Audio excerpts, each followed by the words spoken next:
SSC তো পরীক্ষা দিলি, হলে তো অনেক সুন্দরী সুন্দরী মেয়ে। বন্ধু সত্যি সুন্দরী মেয়ে ছিল, আমার পাশে বসতে লাগতো। তা কি চিন্তা ভাবনা করলি? ওরকম সুন্দর সুন্দর মেয়ে কাটা পটা টটা পারিস নি বিয়ে করার লাগে? তোর বয়স ময়সটা মেলায় হয়ে যাচ্ছে, ওই সত্যি ধর ধর হলো। ওরে বন্ধু, বয়স পটাবো কি, আমাদের পাশের মেয়েটা বসছিল, মনে করলাম কি ওর সাথে বিয়ে করবো। বাড়ির ঠিকানা মিকানা সবই লেনু। যে পরীক্ষায় যখন দেখছি রেজাল্ট খারাপ আইছে, ফেল করে দিছে, তখন ওর বাড়িতে গিয়েছি। বাড়িতে যাই আমি বলছি, ও শাশুড়ির তো আর ভাবি ভোলা যায় না, বুঝিস নি? ওই শাশুড়ি তখন যাই বলতে কি যে কাকি কাকি আপনি মেয়েটার বিয়ে দিবেন না? নাতে আমাকে আবার বলছে ভাই আমার মেয়ের বিয়ে হয়ে গেছে।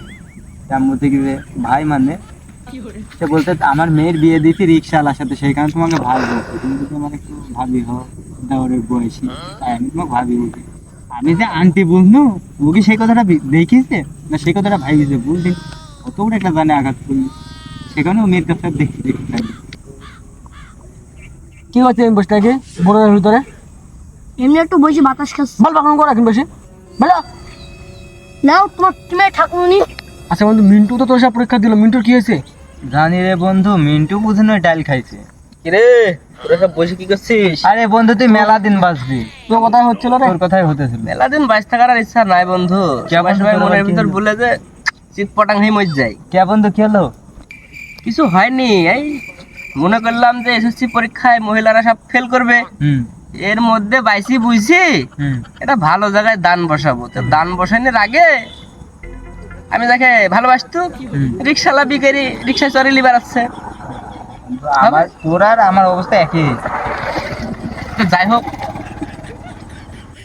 আচ্ছা এবার বল কি করা উচিত? ওনার কি করা উচিত? মনে করছিলাম যে পরীক্ষাতে গোস্ত খাবো, গোস্ত খাওয়া বাদ দিয়ে বাটিতে ভরে দিল ডাল। এখন ডাল খাই বাঁচে থাকতে হবে, আর তো কিছু করার নাই বন্ধু, বুঝিস নে? তাই তাই আর ও ও হাবিব ও খেলা ফেল করছে, ও বাইর যা উঠছে। হ্যাঁ, আর সেই ওর বাপ এই একখানা হাইসিল্লি এইরকম এইরকম এইরকম করে দৌলছে। হ্যাঁ, আমি চাচাকে জিজ্ঞেস করছি, চাচা ঘাস মাস কাটতে মানে কি এত বড় হাইসিল্লি এইরকম এইরকম করে দৌলছো? দিয়ে চাচা বলছে যে না রে না, ওই আজকে রেজাল্ট দিবে, তাই ছেলে আসুক দেখি কি হয়েছে, না হলে দেখছো হাসিটা এ হাসি দিয়ে কাটবো। আমি বলছি আরে বাবা রে, তোমার পেটে ছেলে গো, আর তুমি হচ্ছে হাসি দিয়ে কাটপা, তা কি হয়? আরে না রে বন্ধু না, এসব মিথ্যে কথা কইলো। আমার গলার পর কোপ মারতে দেয়, হাতের পর কোপ মারতে দেয়, কাটি গেছে। তাও তো তোদের সিনটা ভালো, তোদের কথা শুনে আমার হাসি বাড়াচ্ছে। আর আমি যদি বলি বন্ধু, তোদের হাসি বাড়াবে না। কে বন্ধু তোর আবার কি দুঃখ? তোর হলো বাপ তোকে গলার পরে কোপ মারার লেগে হাসি ধার দিচ্ছিল যে এক কোপে নামি যাই, তাহলে কষ্টটা কম। আর আমার বাপ আবার হাসিকে লোহার পরে বাড়ি বাড়ি থেতলি করছে, যেন এক কোপে না কাটি এরকম করে কাটলে যেন কষ্ট বেশি হয়। তাহলে কত কষ্ট আমার দেখ।